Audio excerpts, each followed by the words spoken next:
Hello hi ಎಲ್ರಿಗೂ ನಮಸ್ಕಾರಗಳು. The magician ಬಲವಂಟೆ ಆರೋಗ್ಯಕ್ಕೆ ಸ್ವಾಗತ. ಯಾರೆಲ್ಲ ನನ್ನ ಚಾನಲ್ನ ಲೈಕ್ ಶೇರ್ ಸಬ್ಸ್ಕ್ರೈಬ್ ಮಾಡ್ತಾ ಇದ್ರೆ ಎಲ್ರಿಗೂ ಕೂಡ ಧನ್ಯವಾದಗಳು.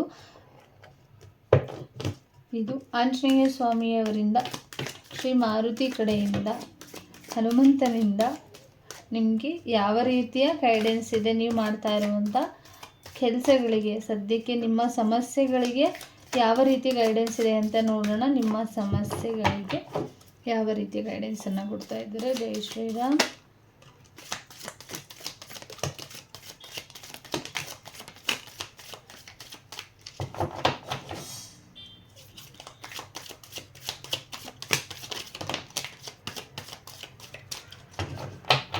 Thank you.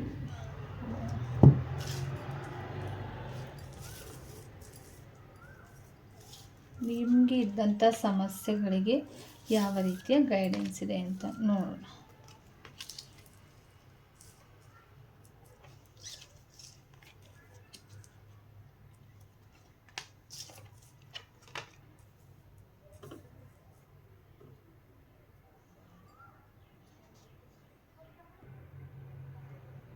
ಒಂದು ಆನೆಸ್ಟಿ ಇದೆಯಲ್ಲ, ನಿಮ್ಮ ಆನೆಸ್ಟಿ ಒಂದು ರೀತಿಯಲ್ಲಿ ನಿಮ್ಮ ಆನೆಸ್ಟ್ ನಿಮಗೆ ಕೀ ಆಗಿರುತ್ತೆ. ಅಂದರೆ ನಿಮ್ಮ ಆನೆಸ್ಟ್ ಏನಿದೆ ಅದನ್ನು ನಿಮ್ಮ ಮೇಲೆ ಫಸ್ಟು ನೀವು ನಂಬಿಕೆನ ಇಟ್ಕೊಳ್ಳಿ. ಪ್ರಾಮಾಣಿಕತೆ ತುಂಬ ಇಂಪಾರ್ಟೆಂಟ್ ಆಗಿರುತ್ತೆ ಅಂತ ಇದೆ.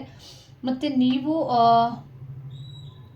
ಇಂಟೆಲಿಜೆಂಟ್ ಪರ್ಸನ್ ಆಗಿ ಇರಬೇಕು. ನೀವು ಒಂದು ರೀತಿಯಲ್ಲಿ ರೆಗ್ಯುಲರ್ ಆಗಿ ನೀವು ಏನೇ ಒಂದು ಪ್ರಯತ್ನಗಳಿರ್ಬೋದು, ತುಂಬ ಸ್ಟ್ರಾಂಗ್ ಆಗಿ ನೀವು ಸದ್ಯಕ್ಕೆ ನಿಲ್ಲಬೇಕಾಗಿರುವಂಥದ್ದು. ಎಂಥ ಸ್ಥಿತಿಯಲ್ಲೂ ಕೂಡ ನೀವು ಎಷ್ಟು ಸ್ಟ್ರಾಂಗ್ ಆಗಿ ನಿಲ್ತೀರಾ ಅದಕ್ಕೆ ತಕ್ಕ ರೀತಿಯಲ್ಲಿ ಯೂನಿವರ್ಸ್ ಆಗಿರ್ಬೋದು, ನೀವು ನಂಬಿರುವಂಥ ಆಂಜನೇಯ ಸ್ವಾಮಿಗಳಾಗಿರ್ಬೋದು ನಿಮ್ಮ ಜೊತೆ ಆನೆಸ್ಟ್ ಆಗಿ ಇರ್ತಾರೆ. ನೀವು ಎಷ್ಟು ಪ್ರಾಮಾಣಿಕರಾಗಿ ಇರ್ತೀರಾ ಆ ರೀತಿಯಲ್ಲಿ ಅವರು ಕೂಡ ಆನೆಸ್ಟ್ ಆಗಿ ನಿಮಗೆ ಕೆಲಸಗಳನ್ನ ಮಾಡಿಕೊಡ್ತಾರೆ ಅಂತ ಕೂಡ ಬಂದಿರುವಂಥದ್ದು. ನಿಮ್ಮ ಪ್ರಾಮಾಣಿಕತೆಯಿಂದನೇ ನೀವು ಅಂದ್ಕೊಂಡಿರುವಂಥ ಕೆಲಸಗಳಾಗಿರ್ಬೋದು, ನಿಮ್ಮ ಸ್ಟ್ರಾಂಗ್ ಆಗಿರ್ಬೋದು ನಿಮಗೆ ಸಿಗುತ್ತೆ ಅಂತ ಕೂಡ ಬಂದಿರುವಂಥದ್ದು. ಹಾಗಾಗಿ ತುಂಬ ಇಂಪಾರ್ಟೆಂಟ್ ಅಂತ ಅಂದರೆ ನಿಮ್ಮ ಆನೆಸ್ಟಿ ನಿಮಗೆ ಇಂಪಾರ್ಟೆಂಟ್ ಆಗಿ ಕಾಣಿಸುತ್ತೆ ಅಂತ ಬಂದಿರುವಂಥದ್ದು.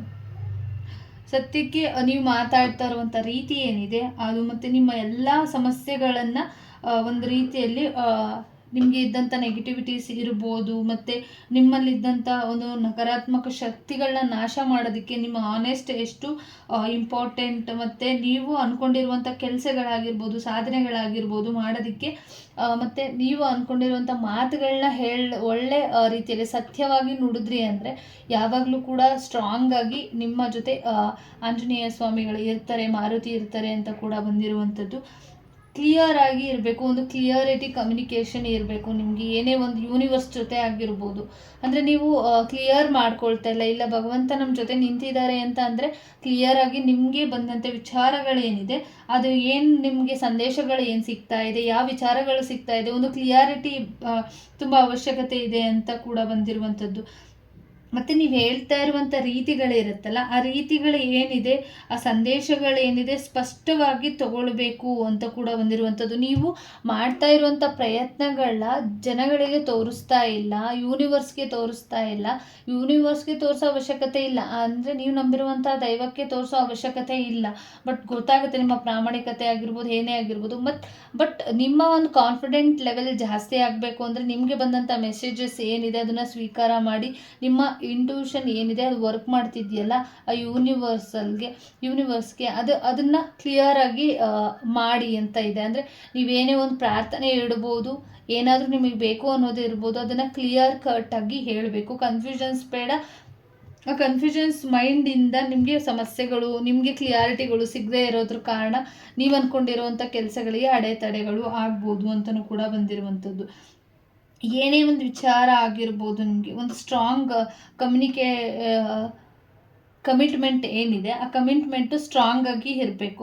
ಆ ಸ್ಟ್ರಾಂಗ್ ಆಗಿ ಆ ಕಮಿಟ್ಮೆಂಟ್ನ ಇಟ್ಕೊಳ್ಳೋದ್ರ ಜೊತೆಗೆ ನಿಮ್ಮ ಒಂದು ಏಕಾಗ್ರತೆ ಆಗಿರ್ಬೋದು, ಭರವಸೆ ಆಗಿರ್ಬೋದು, ನಿಮ್ಮ ಗೌರವ ಆಗಿರ್ಬೋದು, ನಿಷ್ಠಾವಂತರಾಗಿರ್ಬೋದು, ಇದನ್ನು ದಯವಿಟ್ಟು ನೀವು ಮಾಡ್ತಾ ಇರುವಂಥ ಕೆಲಸಕ್ಕೆ, ನೀವು ಇಟ್ಕೊಂಡಿರುವಂಥ ಒಂದು ದೃಢ ಸಂಕಲ್ಪಕ್ಕೆ ಇಂಪಾರ್ಟೆಂಟ್ ಆಗಿ ನಿಮ್ಮ ಜೊತೆ ನಿಲ್ಲುತ್ತೆ ಅಂತ ಕೂಡ ಬಂದಿರುವಂಥದ್ದು. ಹಾಗಾಗಿ ನೀವು ಮಾಡ್ತಾ ಇರುವಂಥ ಕೆಲಸ ಆಗಿರ್ಬೋದು, ನೀವು ಏನು ಚೂಸ್ ಮಾಡ್ಕೊಳ್ತೀರಾ.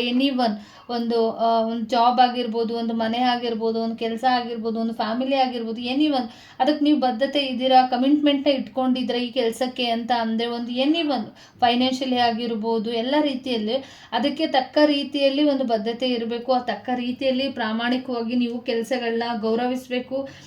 ನೀವು ಒಂದು ಪ್ರಾಮಾಣಿಕತೆಯಿಂದ ಅಂದರೆ ಸಮರ್ಪಣೆಯಿಂದ ನೀವು ಆ ಕೆಲಸನ ಮಾಡಿದರೆ ಮಾತ್ರ ಮುಂದುವರಿಯೋದಕ್ಕೆ ಸಾಧ್ಯ. ನೀವು ತುಂಬ ಇಲ್ಲಿ ಇಂಪಾರ್ಟೆಂಟ್ ಆಗ್ತೀರಾ ಅಂತ ಕೂಡ ಬಂದಿರುವಂಥದ್ದು.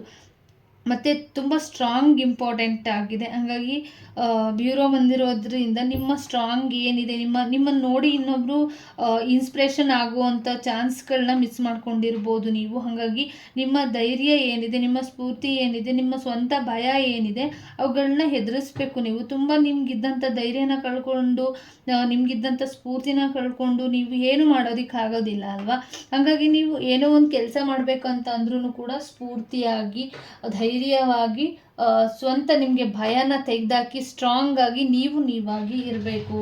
ಇತರರಿಗೆ ನೀವು ಎದುರಿಸೋದಕ್ಕೆ ಸಾಧ್ಯ ಇಲ್ಲ ಅಂದರೆ ಅದು ನಿಮ್ಮ ಆಪೋಸಿಟ್ ಇರುವಂಥ ವ್ಯಕ್ತಿಗಳಿಗೆ ಹೋಗ್ಬಿಡುವಂಥ ಚಾನ್ಸಸ್ ಇದೆ. ಹಂಗಾಗಿ ನೀವೇನೇ ಒಂದು ಮಾಡೋದಿದ್ರೂ ಕೂಡ ನಿಮ್ಮನ್ನು ನೋಡಿ ಇನ್ನೊಬ್ಬರು ಕಲಿಬೇಕು ಬಿಟ್ಟರೆ ಇಲ್ಲಿ ನೀವು ಅವರನ್ನು ನೋಡಿ ಕಲಿಯುವಂಥದ್ದು ಇಲ್ಲ. ಹಾಗಾಗಿ ಆ ರೀತಿಯಲ್ಲಿ ನೀವು ಇನ್ಸ್ಪಿರೇಷನ್ ಆಗಿರಬೇಕು.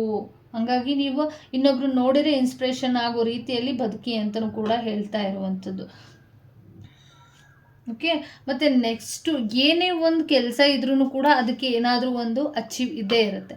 ನೀವು ಇಲ್ಲೇನೋ ಕೆಲಸ ಮಾಡ್ತಾ ಇದ್ದೀರಾ, ಕಷ್ಟಪಡ್ತಾ ಇದ್ದೀರಾ, ತುಂಬ ಭಾರಗಳು, ಜವಾಬ್ದಾರಿಗಳು ಜಾಸ್ತಿ ಆಗಿದೆ, ತುಂಬ ಸ್ಟ್ರಗಲಿಂಗ್ ಇದೆ, ಬಟ್ ಅದನ್ನು ನೀವು ಕಷ್ಟಪಟ್ಟು ಮಾಡಿದರೆ ಅದಕ್ಕೊಂದು ಒಳ್ಳೆ ಫಲಿತಾಂಶಗಳು ಸಿಗುತ್ತೆ. ಮತ್ತು ಒಂದು ಒಳ್ಳೆ ರೀತಿಯಲ್ಲಿ ನಿಮಗೆ ಒಂದು ಹೆಸರು ಕೂಡ ಸಿಗುವಂಥದ್ದು, ಮತ್ತು ಒಂದು ಒಳ್ಳೆ ರೀತಿಯಲ್ಲಿ ಆ ಬದುಕನ್ನು ಕಟ್ಕೊಳ್ಳುವಂಥದ್ದು, ಕೆಲವೊಂದು ಜೀವಗಳಿಗೆ ಹೆಲ್ಪ್ ಮಾಡುವಂಥದ್ದು, ಈ ರೀತಿಯಲ್ಲಿ ಆಗುವಂಥ ಚಾನ್ಸಸ್ಗಳಿರುತ್ತೆ. ಹಾಗಾಗಿ ಯಾವುದಕ್ಕೂ ಗೊಂದಲಗಳನ್ನ ಇಟ್ಕೊಳ್ದೇನೆ ನೀವು ಆರಾಮಾಗಿ ನೀವು ಅಂದ್ಕೊಂಡಿರುವಂಥ ಕೆಲಸಗಳೇನಿದೆ, ಅಂದರೆ ನೀವು ಮಾಡ್ತಾ ಇರುವಂಥ ಒಂದು ರೀತಿಯಲ್ಲಿ ಹೇಳಬೇಕು ಅಂತ ಅಂದರೆ ಒಂದು ರೀತಿಯಲ್ಲಿ ಏನೋ ಒಂದನ್ನ ಅಚೀವ್ ಮಾಡೋದ್ರ ಕಡೆ ಫೋಕಸ್ ಇದೆ ಅಂದರೆ ಅದು ಸ್ಟ್ರಗಲ್ ಬಗ್ಗೆ ಯೋಚನೆ ಮಾಡದೇ ಮುಂದುವರಿಬೇಕು ಅಂತ ಕೂಡ ಬಂದಿರುವಂಥದ್ದು.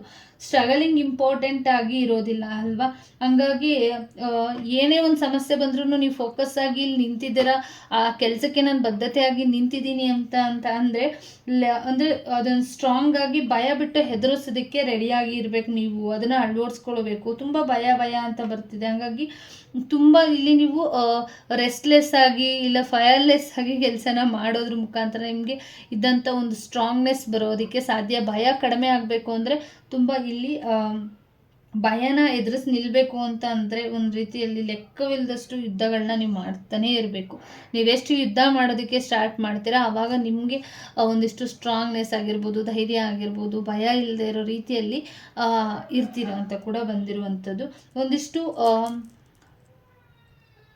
ಒಂದಿಷ್ಟು ನೀವು ಏನು ಮಾಡ್ತಾ ಇದ್ದೀರಾ, ನೀವು ನಿಸ್ವಾರ್ಥವಾಗಿ ಏನು ಕೆಲಸ ಮಾಡ್ತಾ ಇದ್ದೀರಲ್ಲ, ಸೇವೆ ಮಾಡ್ತಿದ್ದೀರಲ್ಲ, ಅದು ಒಂದು ಆಶೀರ್ವಾದ ಪಡುತ್ತೆ. ಬಟ್ ಯಾರು ಮಾಡ್ತಾ ಇದ್ದೀರಾ, ಯಾರಿಗೆ ಮಾಡ್ತಾ ಇದ್ದೀರಾ, ಯಾವ ಟೈಮಲ್ಲಿ ಮಾಡ್ತಾ ಇದ್ದೀರಾ, ಏನು ಮಾಡ್ತಾ ಇದ್ದೀರಾ ಅನ್ನೋದು ಇಂಪಾರ್ಟೆಂಟ್ ಅಲ್ಲ. ನೀವು ಮಾಡ್ತಾ ಇರುವಂಥ ಕೆಲಸ ಏನಿದೆ, ನಿಸ್ವಾರ್ಥವಾಗಿ ಏನು ಸೇವೆಯನ್ನು ಮಾಡ್ತಾ ಇದ್ದೀರಾ ಅದಕ್ಕೆ ಒಂದು ಒಳ್ಳೆ ರೀತಿಯ ಆಶೀರ್ವಾದ ಅಂತೂ ನಿಮಗೆ ಖಂಡಿತವಾಗ್ಲೂ ಸಿಗುತ್ತೆ. ನಿಮ್ಮ ಕರುಣೆ ಏನಿದೆ ಅದಕ್ಕೆಲ್ಲ ಒಂದು ರೀತಿಯಲ್ಲೇ ಆಶೀರ್ವಾದಗಳು ಸಿಗುತ್ತೆ. ಬಟ್ ಅವರೇ ತೋರಿಸ್ಬೇಕು ಅನ್ನೋ ಎಕ್ಸ್ಪೆಕ್ಟೇಷನ್ ಬೇಡ. ನಿಮಗೆ ಭಗವಂತನ ಅನುಗ್ರಹದಿಂದ ನೀವು ತಗೊಳ್ತೀರಾ, ಭಗವಂತನ ಅನುಗ್ರಹ ನಿಮ್ಮ ಮೇಲೆ ಇರುತ್ತೆ, ಭಯ ಬೇಡ ಅಂತಲೂ ಕೂಡ ಬಂದಿರುವಂಥದ್ದು.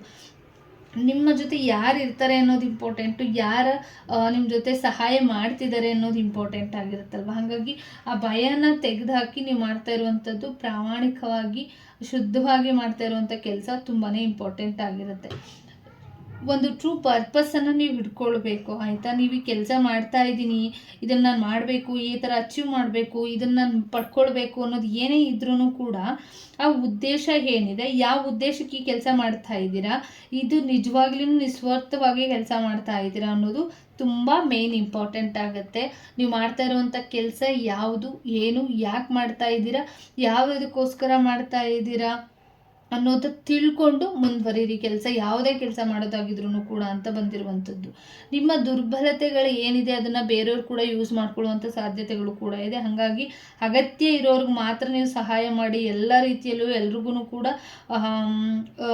ಸ್ಟ್ರಾಂಗ್ ಆಗಿ ಎಲ್ಲರಿಗೂ ಕೂಡ ಮಾಡೋದಕ್ಕೆ ಹೋಗಿ ನೀವು ಕೂಡ ಇಲ್ಲಿ ವೀಕ್ ಆಗುವಂಥ ಚಾನ್ಸಸ್ಗಳು ಕೂಡ ಇದೆ. ಹಾಗಾಗಿ ನಿಮ್ಮ ಸಾಮರ್ಥ್ಯ, ಅದಕ್ಕೆ ಹೇಳಿದ್ದು ಇಲ್ಲಿ ನಿಮ್ಮ ಸಾಮರ್ಥ್ಯ ಏನಿದೆ, ಯಾರಿಗೆ ಮಾಡ್ತಾ ಇದ್ದೀನಿ, ಯಾಕೆ ಮಾಡ್ತಾ ಇದ್ದೀನಿ, ಉದ್ದೇಶ ಏನಿದೆ ಅನ್ನೋದನ್ನು ತಿಳ್ಕೊಂಡು ನೀವೆಲ್ಲ ವಿಚಾರವಾಗಿಯೂ ಮುಂದುವರೆದ್ರೆ ಮಾತ್ರ ನಿಮಗೆ ಒಂದು ಪ್ರೊಟೆಕ್ಷನ್ ಸಿಗುತ್ತೆ. ನಿಮಗೆ ಒಂದು ರೀತಿಯಲ್ಲಿ ಸ್ಟ್ರಾಂಗ್ನೆಸ್ ಆಗಿ ಇರ್ತೀರ ನೀವು ಕೂಡ ಅಂತ ಬಂದಿರುವಂಥದ್ದು. ಒಂದು ಸೆಲ್ಫ್ ಕಾನ್ಫಿಡೆನ್ಸ್ ತುಂಬ ಇಂಪಾರ್ಟೆಂಟ್. ನಿಮ್ಮ ಆತ್ಮವಿಶ್ವಾಸ ತುಂಬ ಇಂಪಾರ್ಟೆಂಟ್ ಆಗಿ ಇರುತ್ತೆ ಅಂತ ಬಂದಿರುವಂಥದ್ದು. ನಿಮ್ಮ ಶಕ್ತಿ ಏನಿದೆ ಆ ಶಕ್ತಿನ, ಭಕ್ತಿನ ಎರಡನ್ನೂ ಕೂಡ, ನಿಮ್ಮ ಶಕ್ತಿ ಯಾರಾಗಿದ್ದಾರೆ, ನಿಮ್ಮ ಭಕ್ತಿ, ನೀವು ಯಾರಿಗೆ ಭಕ್ತಿನ ತೋರಿಸ್ಬೇಕು, ಯಾರಿಗೆ ಸಮರ್ಥ ಭಾವನೆಗಳನ್ನ ಇಟ್ಕೊಳ್ಬೇಕು, ನಂಬಿಕೆನ ಇಟ್ಕೊಳ್ಬೇಕು, ನಿಮ್ಮ ಆತ್ಮವಿಶ್ವಾಸ ಸಾಮರ್ಥ್ಯದ ಮೇಲೆ ನಿಂತಿರುತ್ತೆ. ಹಾಗಾಗಿ ಬಹಳ ಅದು ಕೂಡ ಇಂಪಾರ್ಟೆಂಟ್ ಆಗುತ್ತೆ ಅಂತ ಕೂಡ ಬಂದಿರುವಂಥದ್ದು. ಹಾಗಾಗಿ ನಿಮಗೆ ಇಲ್ಲಿ ಹೇಳಬೇಕು ಅಂದರೆ ಕೆಲವ್ರಿಗೆ ಇಲ್ಲಿ ಒಂದಿಷ್ಟು ತುಪ್ಪದ ದೀಪ ಹಚ್ಚೋದ್ರಿಂದ, ಶುದ್ಧವಾಗಿ ಮಂಗಳವಾರದಂದು ಆಂಜನೇಯ ಸ್ವಾಮಿಗೆ ಹೋಗಿ ತುಪ್ಪದ ದೀಪ ಹಚ್ಚೋದ್ರಿಂದನೂ ಕೂಡ ಒಂದಿಷ್ಟು ಅಜ್ಞಾನಗಳನ್ನ ಹೋಗ್ಲಾಡಿಸುತ್ತೆ, ಆಂಜನೇಯ ಹೋಗ್ಲಾಡಿಸ್ತಾರೆ ಅಂತ ಕೂಡ ಬಂದಿರುವಂಥದ್ದು. ಪ್ರತಿ ಮಂಗಳವಾರದ ದಿನ ಈ ಕೆಲಸನ ಮಾಡೋದ್ರಿಂದನೂ ಕೂಡ ತುಂಬ ಇಲ್ಲಿ ಸಮಸ್ಯೆಗಳನ್ನ ಎದುರಿಸ್ತಾ ಇರುವಂಥದ್ದು, ನೆಗೆಟಿವ್ ಥಾಟ್ಸ್ಗಳು ಬರ್ತಾ ಇರುವಂಥದ್ದನ್ನ ನಿವಾರಣೆ ಮಾಡ್ತಾರೆ ಅಂತ ಕೂಡ ಬಂದಿರುವಂಥದ್ದು. ಇಲ್ಲಾಂದರೆ ಕೆಲವರು ಹನುಮಾನ್ ಪೆಂಡೆಂಟ್ನ ಹಾಕೊಳ್ಳೋದಾಗಿರ್ಬೋದು, ಸಣ್ಣ ವಿಗ್ರಹನ ನಿಮ್ಮ ಜೊತೆ ಇಟ್ಕೊಳ್ಳೋದ್ರ ಮುಖಾಂತರನೂ ಕೂಡ ಆಶೀರ್ವಾದ ನಿಮಗೆ ಸಿಗತ್ತೆ. ನಿಮಗೆ ಗೈಡೆನ್ಸ್ ಸಿಕ್ತು ಅಂತ ಅಂದ್ಕೊಳ್ತೀನಿ. ಎಲ್ರಿಗೂ ಕೂಡ ಒಳ್ಳೆಯದಾಗಲಿ, ಆಂಜನೇಯನ ಬ್ಲೆಸ್ಸಿಂಗ್ಸ್ ನಿಮಗೆ ಸಿಗಲಿ ಅಂತ ಹೇಳ್ತಾ ಈ ರೀಡಿಂಗ್ನ ಮುಗಿಸ್ತಾ ಇದ್ದೀನಿ. Thank you so much. ಎಲ್ಲರಿಗೂ ಕೂಡ ಒಳ್ಳೆಯದಾಗಲಿ.